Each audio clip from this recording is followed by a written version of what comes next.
Louisiana versus all y'all. Jarrett Roser here today with Tonya Nabers, mother of LSU wide receiver Malik Nabers, a guy that we've watched grow up out of the Lafayette area for years, playing for Como and Southside, and now the past few seasons in Baton Rouge at LSU.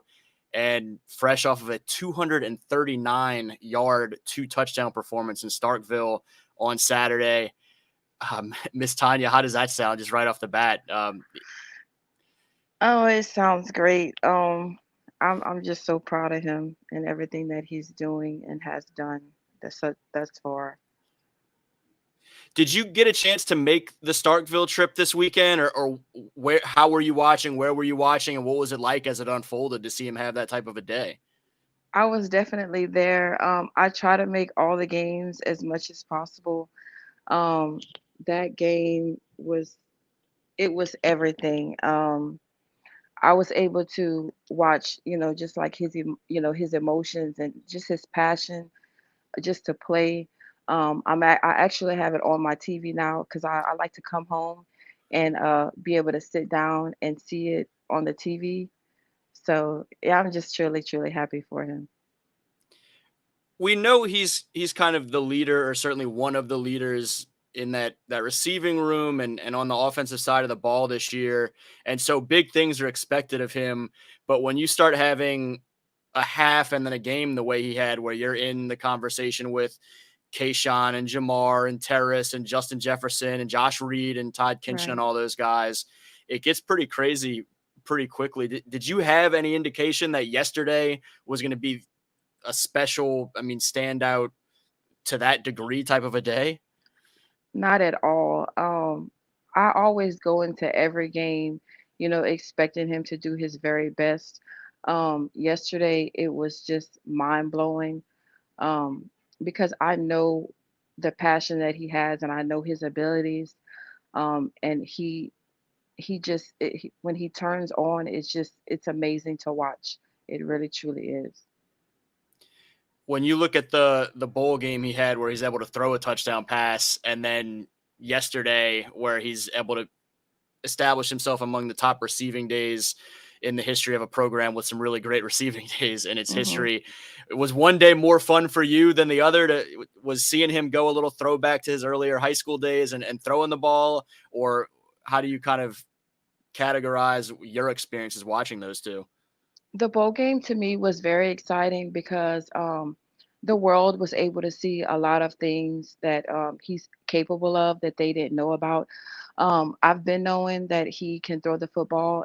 His eighth grade year, he was the quarterback for his middle school. So being able to show the world his abilities and the fact that he's not just a receiver. He can play corner, he can play quarterback. So just being able to see that, it was just amazing. But each and every game to me is just something new. I'm able to see something new out of him. So yeah, it's exciting all the time. How has it been to see him do it in the LSU uniform? You go back to signing day, and he's told the story, or you've told the story. Wilson Alexander had a nice piece about it in the Advocate of you actually woke up Hmm. that day still thinking, okay, Mississippi State shirt. And Malik said, no, ma, hold on. Maybe we wear the Southside shirt today. And so he Right. very easily could have been on the other side of that matchup yesterday and playing for Mississippi State instead. To see him do what he's been able to do and grow into the young player and young man in the Louisiana State jersey, an hour Hmm. from home. What has that been like the last 3 years? It's great. The fact that he decided to stay home. I left that decision totally up to him with it. Whatever he decided to do, wherever he saw himself better fit, is where I wanted him to go. Um, naturally, staying at home is always the best thing because then I'm able to really go and see him. Um, but just him being at LSU, I don't think any parent would understand until their child is actually there. The atmosphere, it's second to none. Um, the parents, everybody, we all get along. So it's just, I mean, and I granted I don't know how it is at every other school, but I just know it felt like home from the beginning for us. When you see, I guess, kind of away from the football side of things, this Mhm. offseason, Coach Kelly talked about, he had conversations with Malik about the expectations for him as a leader and just continuing to mature as a young man in that football program from a locker room standpoint. When you Mhm. see where he's at now, where he's looked at in that way, and you hear some stories recently of him showing that leadership and taking some teammates aside and talking them through different things. What has that piece been like as mom to watch him grow up, not just as a fantastic young football player, but as the young man he is? He's always been a leader, on and off the field. So to know that he's taking those younger guys underneath his wing and kind of showing them, um, how to do it or how not to do it, it just speaks for his character. Um, and I mean, that's how I raised him. You know what I'm saying? To help others and to be that role model. So it doesn't come as a surprise to me, but it's very good to see and to hear. You know what I'm saying? A lot of people are able to see that side of him, so it's great. I think folks that were watching him already in high school sort of started to hear some of those stories during that tough senior year where he's forced to watch and take on almost like an additional assistant coach type role, and just how well he handled some of that, as frustrating as it could be, to make sure that he was Hmm. still kind of sewing into his teammates. How much did that year, and then potentially also just being a little setback at the start of his college career, how much did some of that time away, you think, play into where he's at now? And I mean, he's always been a competitive and driven kid, but um, Hmm. when you look at that stretch where he had to just watch, how would you say that affected him, or what he learned from that, or grew through that? It really affected him, but he turned something that was negative into a positive. At that time, I watched him grow, especially when it comes to patience. And I've always raised him that, you're going to have obstacles in your life, and you're going to have to be able to maneuver through them. So everything's not going to go your way. You know what I'm saying? So that was a trying time. In his football career where he learned patience and understanding and that um you just have to learn life is not going to always be what you want it to be, so you just have to learn how to maneuver through it. Obstacles are going to come whether you're young or old, and if you can handle those obstacles at a young age, then you know how to maneuver a little easier when you're a little older. So it was a test of his faith and everything, and I think he did well. What are some of your earliest memories of realizing that he was going to have a chance to be a pretty special young man, and also young athlete? My earliest is actually when he was a little younger, um, because I didn't know if it was going to be football, basketball, or baseball because he was really, really good in all three. And I think when he played baseball, I think because he played outfield, it allowed him to really be able to track the ball.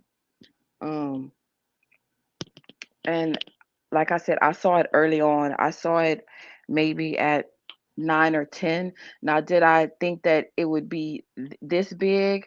Um, at the age he was, I'd probably say yay or nay. Like, I'm not gonna sit here and say, oh yeah, I knew he was gonna be good or he was gonna be this good, but I knew he had the potential in him. And I remember him being 8 years old, and he came up to me one day when I was sitting outside, and he said, "Mama," he said, "you know what?" He said, "I'm gonna play in the NFL one day."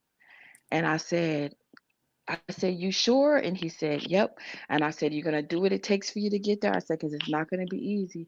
And he said, "Yes, ma'am." And I said, "All right." I said, "I'll do whatever I can to support you." And then now we're here. And he's a guy that, I mean, they're starting to talk about. He's one of the top receivers, not just at LSU right now, but on a national scale Mhm. where they're looking at he's going to have a chance to realize that dream potentially, this spring.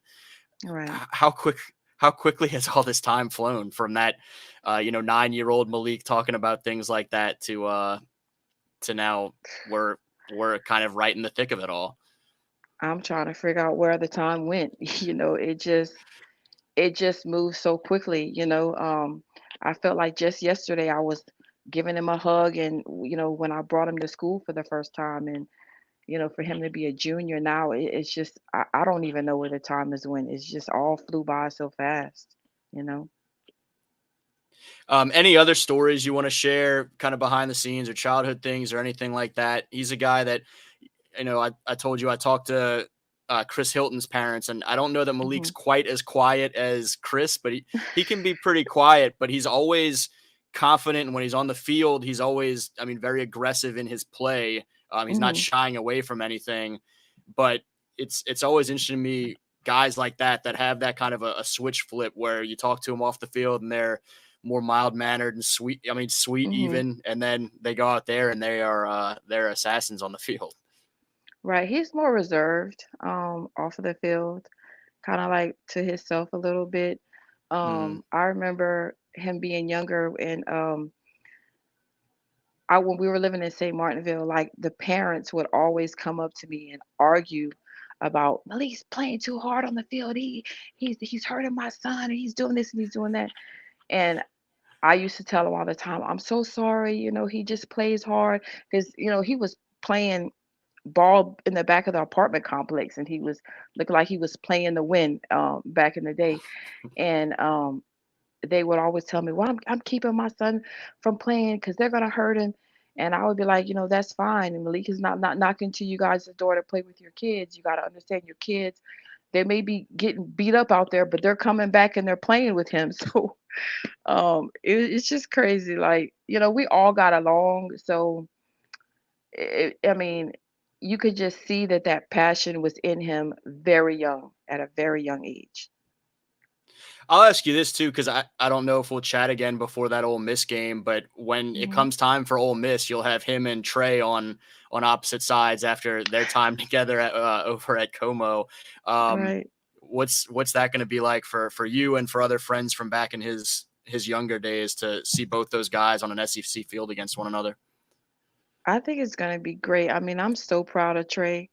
They're still very good friends, and I think it's gonna be exciting because back in high school, Trey was his quarterback. So Trey really knows him. He knows probably the fact that he knows his routes and things like that. So it's gonna be exciting to watch. It really is.